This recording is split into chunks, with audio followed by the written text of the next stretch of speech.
Welcome everyone to the webinar series. This is George Ozoude of Time Health Capital. I will be hosting tonight's event as Bio Fasanya with Dr. Breathe Easy Capital is in Tampa doing due diligence on an exciting investment opportunity down there. So he'll be back this week or next week. And so I am hosting, and we are actually going to be talking about a very cool topic. I'm actually substituting for Bronson Hill, who had to make a prior family engagement that came up. And so Bronson Hill is going to be presenting next month. So I'm substituting for him and, hosting solo here just as Bio is out.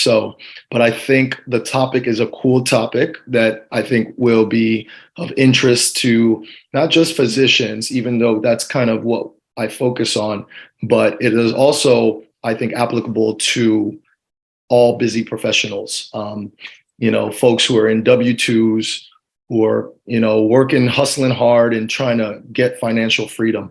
I myself have had this interest for many years now, and I started investing in real estate opportunities as a limited partner. And I didn't really know what options were out there, not only as a limited partner, but also as a general partner. I kind of felt like I went to medical school to become a doctor and a surgeon. So anyone else who has a profession, a vocation, probably did the same thing. So I figured folks who ran these big fancy real estate projects, went to school and went to training and did X, Y, and Z and got this degree and that certification. And that's how they earn the right to do what they do. But as I got familiar with the ecosystem, I started learning that there's actually more physicians than I thought who are in not only the LP space, but they're also in the GP space. So tonight, this evening, I wanted to just touch upon different ways physicians and busy professionals can pursue GP opportunities, general partner. And that's for anyone who may not know the terminology. The general partner is the core team who runs the business plan of a real asset investment, whether it's a large apartment acquisition or if it's a ground up development. That general partner team is that core team. Usually it can be anywhere from 3 to 5, sometimes even 10 different general partners. Ideally, you want it small because these are decision makers and you don't want too many cooks in the kitchen. And on the other side of that coin, you have limited partners who invest their capital into these deals. Not every real estate deal has to have limited partners. You can just have a joint venture with general partners contributing their own capital to a deal. And you may not necessarily have to have limited partners. But once you get big enough in scale, some of these deals require additional capital, and that's where limited partners come in. So I just wanted to start off with that preface just to make sure everybody has that frame of reference. You have a general partnership side, and then you have limited partnership side.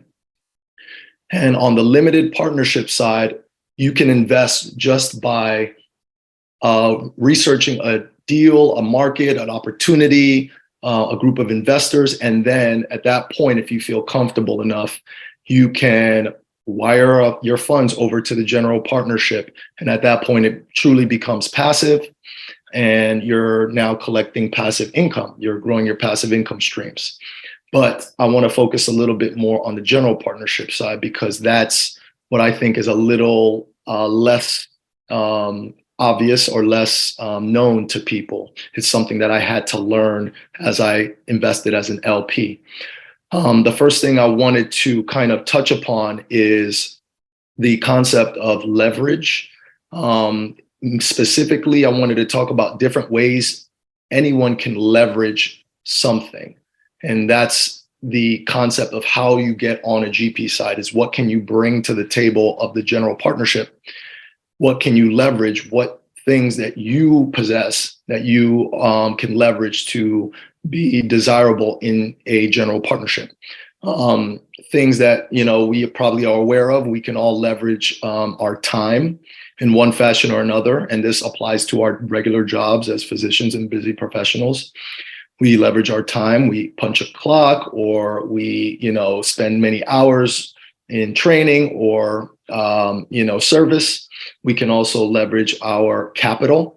We can put funds, just like an LP can use their capital and liquidity to help fund a deal. Folks can leverage their knowledge. We see that all the time in consultants, folks who just literally have a framework of how things work in an industry or a sector, and therefore they are sought after to give their knowledge in return for some kind of compensation. You can also leverage your network. So if you have a large group of followers, so we think about the whole Instagram influencer culture, this is another way to leverage something about yourself. You can leverage your network, your community. You can leverage your skills, and that kind of goes a little bit hand in hand with knowledge. If you have more technical, physical skills that you can actually do things with your hands, or just kind of do things in general, you can leverage that. So we think about plumbers, craftsmen, surgeons. We're leveraging our physical skills to do something and complete tasks. You can leverage what we call sweat equity, and this is if you're have a job that requires something with heavy labor, so construction worker. I even like to say some of these influencers, these fitness influencers, they're leveraging their ability to lift heavy weights while recording, and they get compensation. They can turn that into compensation. So just this overall idea of leverage, and that's going to kind of set the framework of how you can market yourself to a GP team, a collection of operators. Maybe there's something within those leverage lists that you can offer. And that's not a comprehensive list. That's just some things that I think of that come to my mind. I'm sure there's other things, like reputation might be another thing that you can leverage if you have a great reputation in a certain community or in a certain industry. So it's definitely not an exhaustive list, but let's use those concepts of leverage to kind of go into the next section when we describe what the GP responsibilities are. So what do GPs do? And I listed out several things that, I feel is a pretty comprehensive list. It also may not be complete, but GPs are involved in many aspects of the deal. They can be involved in deal sourcing. So that means finding the opportunities. They can be involved in underwriting, meaning they assess the financial viability of a potential project. And that involves spreadsheets and calculations and equations and formulas. They can be involved in the due diligence process, which means vetting either the market, the city, the submarket, the property itself, walking around the areas, the neighborhoods, assessing whether it's a viable opportunity, whether the macroeconomics make sense. And that's part of what a GP can do as well. They can be involved in setting up a lot of the paperwork, the administrative work, and that's legal, the assets, the entities, the accounting systems, the lending systems, and the lending paperwork. So they can be involved in that process. And that often involves a upfront capital investment. And we call some of that the earnest money. So they may be involved on that side of the thing, of the GP responsibility. Next, they can be involved in the overall asset management. And that not only includes some of those other things that I mentioned, kind of sourcing those, whether it's you taking on those responsibilities or you're outsourcing and delegating that to an underwriting company or due diligence company or a broker to find a property. But in addition to that, you're overseeing, as an asset manager, you're overseeing a CapEx budget or a rehab budget. You're overseeing the property managers. You may actually be the property manager. If not, you're going to have to find a property manager and manage the property manager, right? You can't kind of leave them to their own. You can't leave them to their own, because that may not work out well if they're just kind of running the ship. You have to actually oversee their property management functioning. If it's a ground up development, you may be overseeing the construction budget and the contractors and getting folks kind of on time and in budget, within budget. Lastly, a couple of things. You can be something called a loan guarantor. And another name for that people may have heard is called a key principal. And this is somebody, I like to make the analogy, this is somebody like a parent who's co-signing on a student loan. This is someone who brings their credibility, their credit, their net worth, and their liquidity to the deal in order to obtain the funding from the lenders. And then lastly, you can be an investor relations and capital raiser, meaning in this circumstance where a project requires additional funding outside of just the general partnership, i.e. limited partners, you may have to have someone who's designated to engage the investors, raise capital, educate, and bring them the funding from those investors.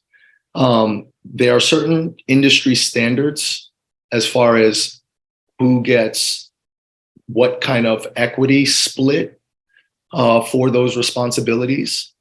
Each one of those things I just mentioned may be its own task with its own personnel, but oftentimes you'll find a general partnership with 3 to 5 people who split up those tasks in some way. So how do you designate and delineate who gets how much of that general partnership equity? Well, there's some industry standards. It's not a hard and fast rule, but usually when we go down that same list, you can kind of keep these numbers in mind. Someone who's a deal finder, who sources the deal, usually gets about 10% if they're a part of the GP. Someone who does the underwriting gets about 10%. And you can start to add these up. Someone who does the due diligence process, walks the property, flies to the city to look at the market, they get about 10%. Someone who puts a lot of the earnest money, upfront money down to set up the legal structure and the accounting and the lending, they're gonna get 15%. The asset manager or the lead sponsor who's putting everything together and kind of coordinating all these moving parts, they're also gonna get 15%. The loan guarantor, the key principal, someone who's backing the loan, they're gonna get 10%. And then lastly, like the capital raisers and the investor relations personnel, they're responsible for a huge part of the syndication, which is bringing in capital. So they get 30%. You add all those up, you get 100% of the GP equity. This is not the LP equity that we mentioned before. And typical syndications have a GP and LP equity split. So let's say a deal, and this is just a rough example, has 100 shares to be distributed. Those 100 shares will get split up between the GP and the LP, 30% and 70%. We see that split a lot, the 70-30 LP-GP split. So 70% of the shares go to the LPs, 30% goes to the GPs. So what I just described was how the GPs break out their 30% split, if that makes sense. And so now you're thinking about those different tasks, those different responsibilities. You can go back to your leverage list and see what things you would have to bring to the table in order to be a deal finder. So that kind of responsibility, you're going to need to be able to leverage. You're going to need to have and be able to leverage things like your time, because it takes a lot of time to find deals. Not just any deal, you got to find good deals, right? You're going to need to develop a network because you need to get funnels of deals. People need to be calling you for deals, not just you going out and knocking on doors trying to find deals. And that takes time too. So if you have a good network of people who are in constant flow of deals, deal sourcer or deal finder might be a good thing for you to be as a GP. You also need to have knowledge about deals and knowledge about markets and to be able to identify a good deal in a good market. So You need to be able to have those things in your back pocket as your leverage tool.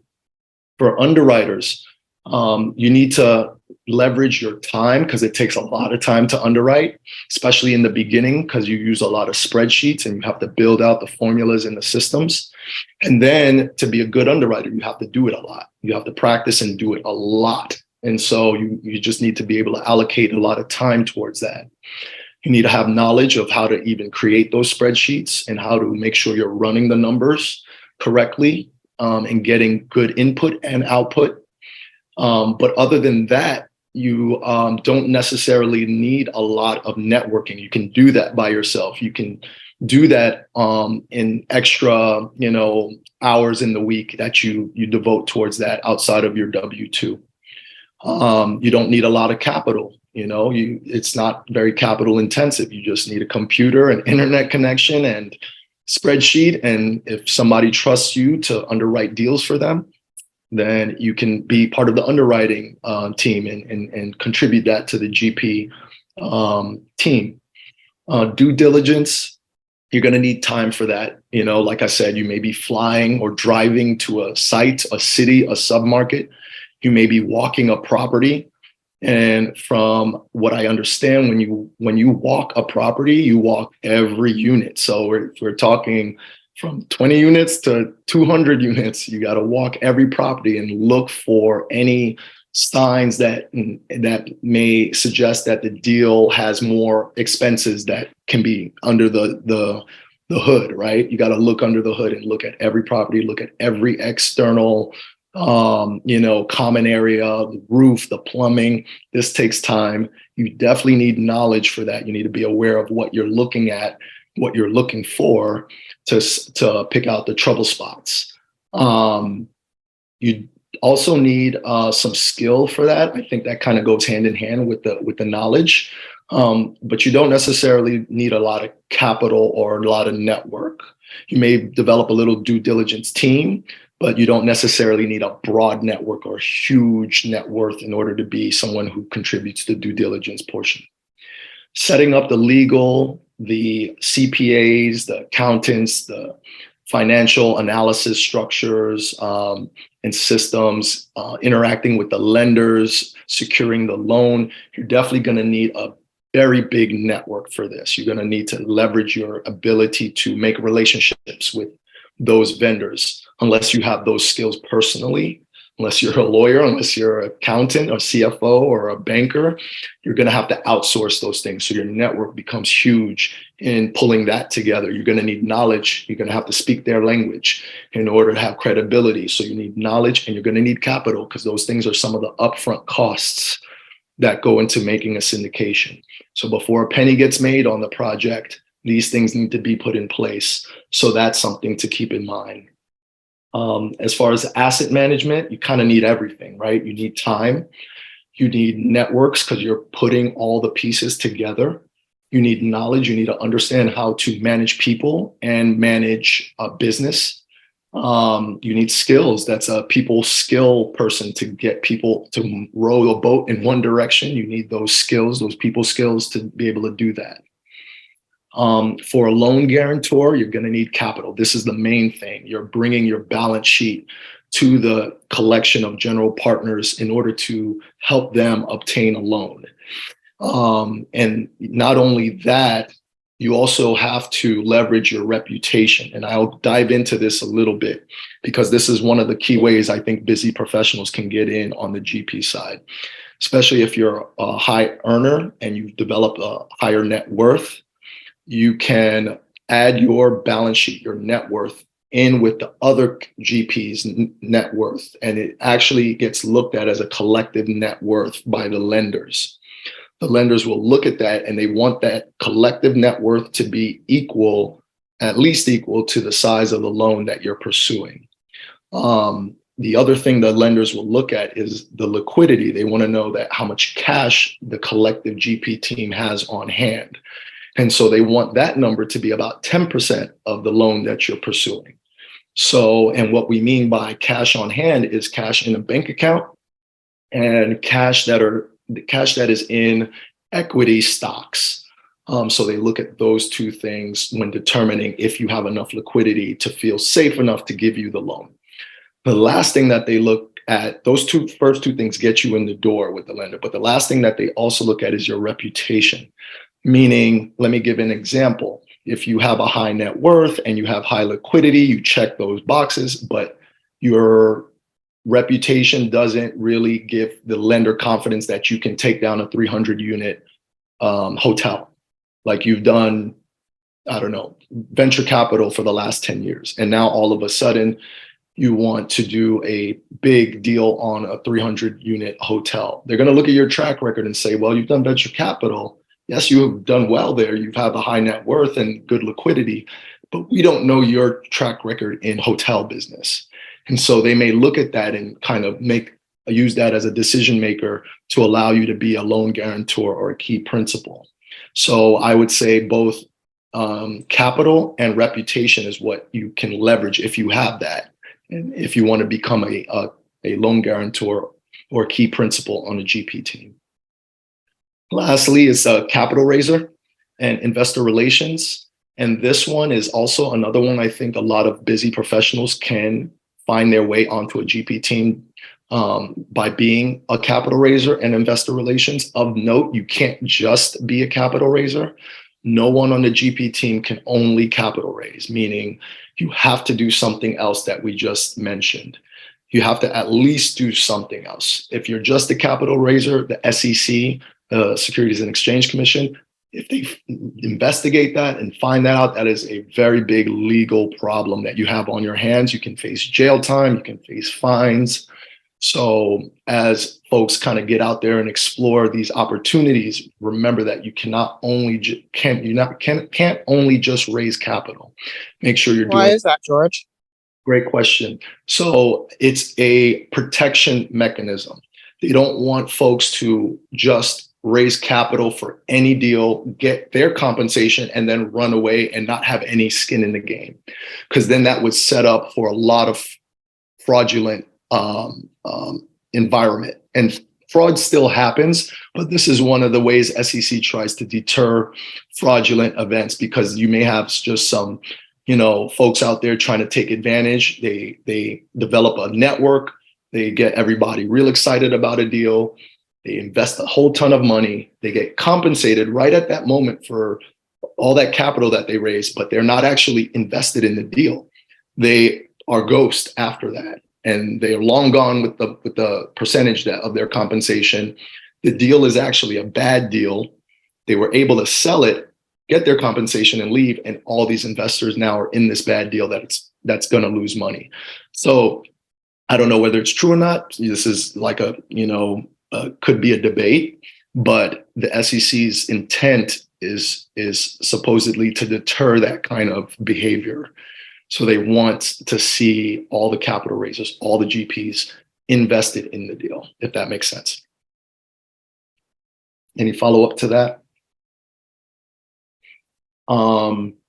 So what would a capital raiser or investor relations person leverage? By the way, investor relations is a great way for a capital raiser to do something other than just raise capital, because not only are you getting funds in the door, you're also communicating to the investors. You're answering their questions. You're educating them. You're keeping them updated on the course of the whole project along its timeline. You're constantly involved. You're not just on a beach somewhere spending your compensation, right?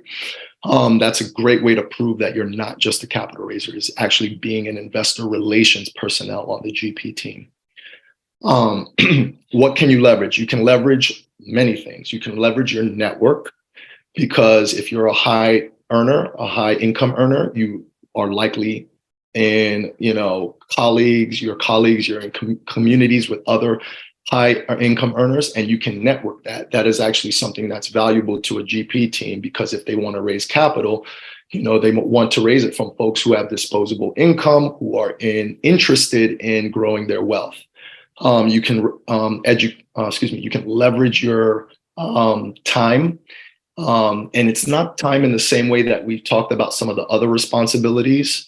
It's time that you can allocate outside of your working day. say you're a busy doctor and you're working 9 to 5 or 8 to 6, you can still put in some hours before or after or on the weekend, leverage some time to develop the investor relations, communicate, educate, and get folks in your circle to the point where they're confident and comfortable investing.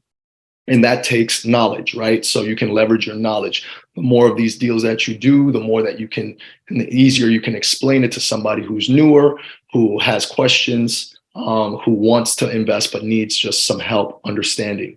And you definitely need to leverage skills. So if you're a good communicator in general, you can articulate, you can put thoughts together, you can put concepts together. This is what we do as physicians when we're seeing patients. We can put the big picture together and explain it to someone else who may not understand it to the level that we understand it. So if you're good at that, you're good at, you can leverage that skill. If you can do it in a public setting on a webinar or in front of a big crowd, it's even better. And then the last thing is capital. That's essentially the goal of the capital raiser, is to bring capital together, and that's what you're leveraging. So I want to kind of highlight those two. And another one I want to add is the underwriting. So we have loan guarantor, we have capital raiser, investor relations. And someone today in my investor mentoring club actually mentioned that they could possibly see themselves doing a little underwriting. They could possibly see themselves even doing a little underwriting and contributing that to a GP team, because it's something that doesn't require a high amount of capital or network. You can do that by yourself on off hours. So I'd like to hear from folks here. I think loan guarantor, capital raiser, and now even underwriting is something that a busy professional, a physician, a healthcare provider can do and find themselves on a GP team, which is a fairly desirable thing as far as how you can impact other people and also how you can improve your wealth building strategy. So I'm curious to hear from folks. We're at the 30-minute mark or so. I want to open it up for questions. We can include questions not only in the chat, but you can come off mute and come on camera and ask any questions that from the topic and the concepts we talked about. How does one learn underwriting? Very good question. I know of several sources that teach it. They may not be like an official school or degree, like I said in the very beginning, but Shannon Robnett, who's one of my partners on a 13-unit deal, he does an underwriting course, teaching course. Julius Oni with Excite Capital, I'm invested with them as an LP on a deal. They also have an underwriting course. And there's several other underwriting courses that you can take. You can also look on YouTube and see what's available on there. There's James Ang with Old Capital based out of Dallas, and he does a series of underwriting courses that I think he offers that for free. So that's a couple of ways to do underwriting or to learn underwriting. Another way I would add to that is you can find a mentor. And you can tag along with them for many things, not just underwriting, but they are someone that can also teach you underwriting. Good question. Anyone else with any questions? Hey, George. Yep. Hey, how much do you think sales and persuasive skills play a role as far as from the capital raising standpoint, and how much do you put on that as far as being able to go to courses or mentorships to kind of learn how to leverage those skills? I think it's crucial. I think it really is what makes someone decide to trust you or your team enough to wire funds over. I think you have to be able to educate. That's probably the most important part of that sales process, is taking the time to educate them, because it's just a vague bucket, when you think of investing and passive investing. And so you need time in order to educate.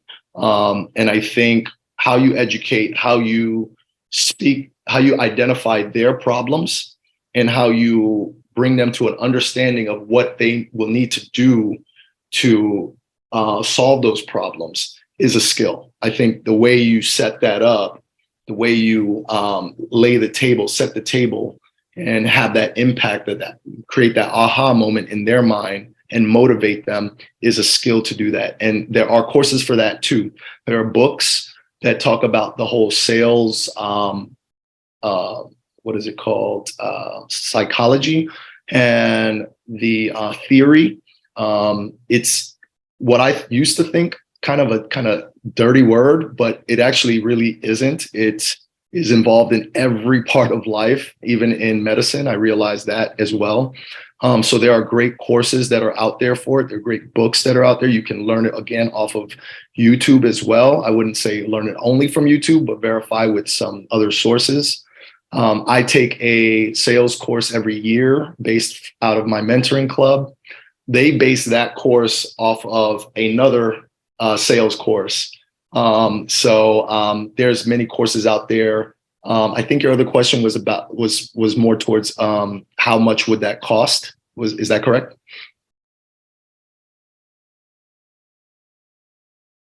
If you have knowledge in terms of estimates of how much it may cost, that'll be helpful too. So I can only speak to how much the course that I take costs. I know they charge around $1,000 to $2,000 for a 2-day course. The way I am situated in the mentoring club, it kind of gets bundled into a whole year of other meetings, so it comes out cheaper than that. But that's what I think is a great course. I really enjoy it. I don't really have references to kind of compare it to, so I don't know if that's overvalued or undervalued, but if anything, that's a starting point. You can kind of base it off of that. They're a very reputable group, and it's a 2-day course that is packed with a lot of good information. Any other questions? You touched on it before. Can you talk about the benefits of being a GP versus an LP? Yes. So benefits for being a GP is that you can build wealth faster. There's very minimal downsides to being an LP. An LP is the only downsides that I really can see is that you don't have the direct control, which it can go either way. That can be a good or a bad thing. Like if you don't have the knowledge to take down a 300-unit apartment building, then I actually don't want to be in control. I want to be an LP. I actually want to leverage the knowledge of the GP because they have the skills and the knowledge, right? The other downside to being an LP is it's slower. So you just don't make those huge jumps in wealth just off of 1 or 2 deals. It takes a little bit longer. You're going to have to invest in 15, 20, 30, 50 deals over your lifetime in order to really build that huge wealth. But it's doable. It just takes a lot longer. So on the GP side, the multiples that you get from the GP equity are much higher. So here's an example. A LP invests $100K in a passive investment deal. In 5 years, they double their money. So 2x in 5 years. Whereas a GP who also invests $100K or has that same amount of equity shares as the LP can get 9x, 10x, 12x. So it's 2x versus 10x, right? And so from the same deal. So the equity multiple is just a lot more on the GP side that you can get. It's just a faster route, a faster way to build wealth. And it's compensated, right? It's because there's extra work being done. So for that additional speed of building wealth, you're trading something. You've leveraged your time, your network, your capital. You put money at risk. You put more money at risk. Usually, a lot of GPs invest the highest amount in their deals with skin in the game, and so you get compensated for that. You put the opportunity together. Whereas being an LP, You just have to do a little bit of work up front. You vet the GP team, you vet the market, you vet the deal. If you feel good about that, then after that, it's just passive. And that's not a bad way to go either. I was headed down that route too. And I was looking forward to it. And you can do a combination of both, right? You can be a little bit GP on some deals, you can be LP on some deals, right?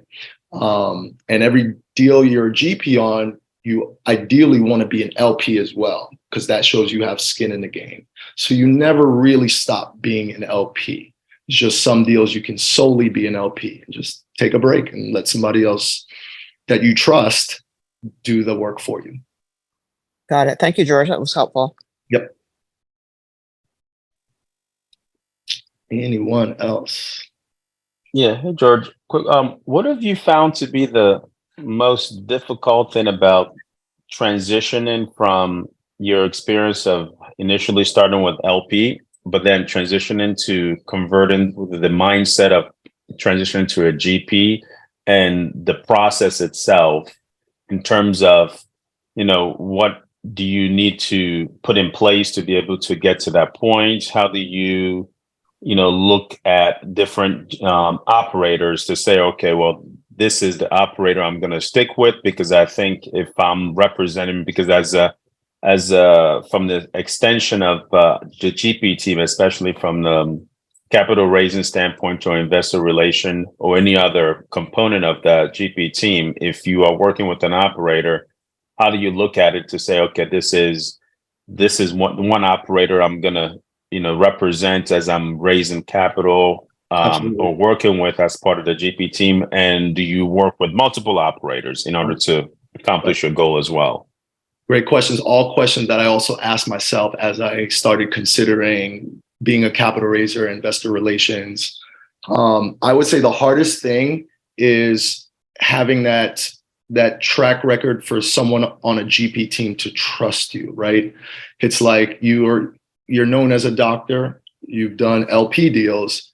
What can you bring to the table as a GP? So trying to, and I'll kind of add some color to this. I actually tried to just do everything, like myself and 2 or 3 other doctors.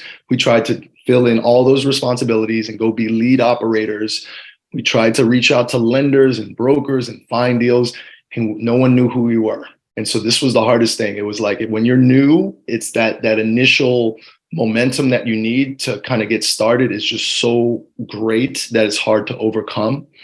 So that was the biggest challenge. And I realized the best thing to do is to network into and partner with other lead operators and join them as capital raiser or KP. It's been offered quite a few times. You've been offered to be a loan guarantor, capital raiser, because you have that network. These are things that you come to the table with inherently, automatically, because you're a physician.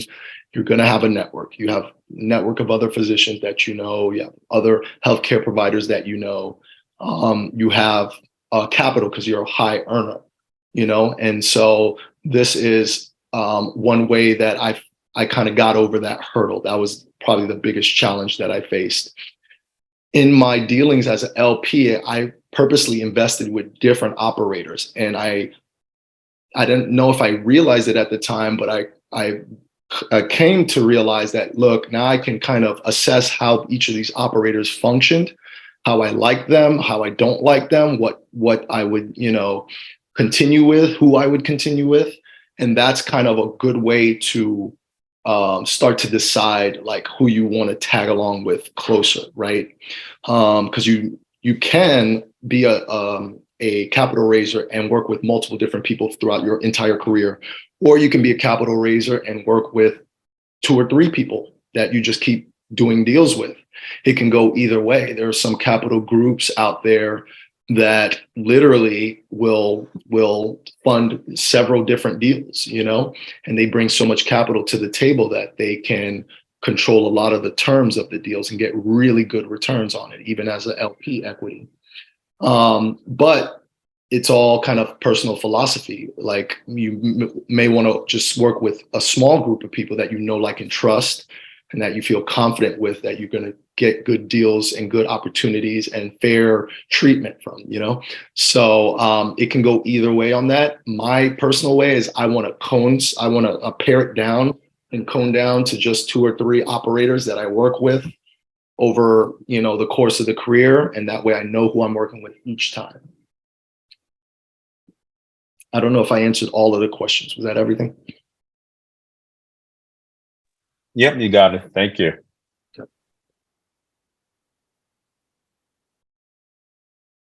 Any other questions? Let me see if I had anything else I wanted to mention. A couple of other things I just wanted to mention. On the loan guarantor side, there are some professional loan guarantor key principles. They've been doing it 20, 25 years. I'm happy to share some of the links of websites and podcasts that I've seen some of these folks appear on as guests. And in kind of listening to them, I kind of learned some things. Sometimes you can actually command a loan guarantor fee that gets paid up front. Again, they're not just collecting the fee, they're also participating in the actual process of being on the GP team. So you can get acquisition fees just from being a loan guarantor. You can get percentages of the acquisition fee. So these are other ways that, income is made as a GP. Capital raisers, I mentioned that they're not only educators, but they are communicators with investor relations. You're also community builders. You're organizing events to bring people together. This is probably the most efficient way to develop an investor base.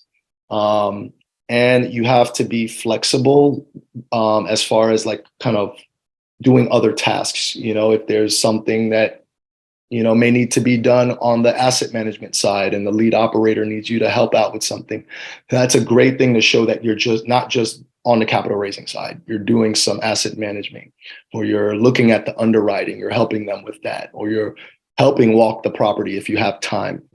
Again, it's not cut and dry, but being flexible as a capital raiser is also a pretty important thing, I would say.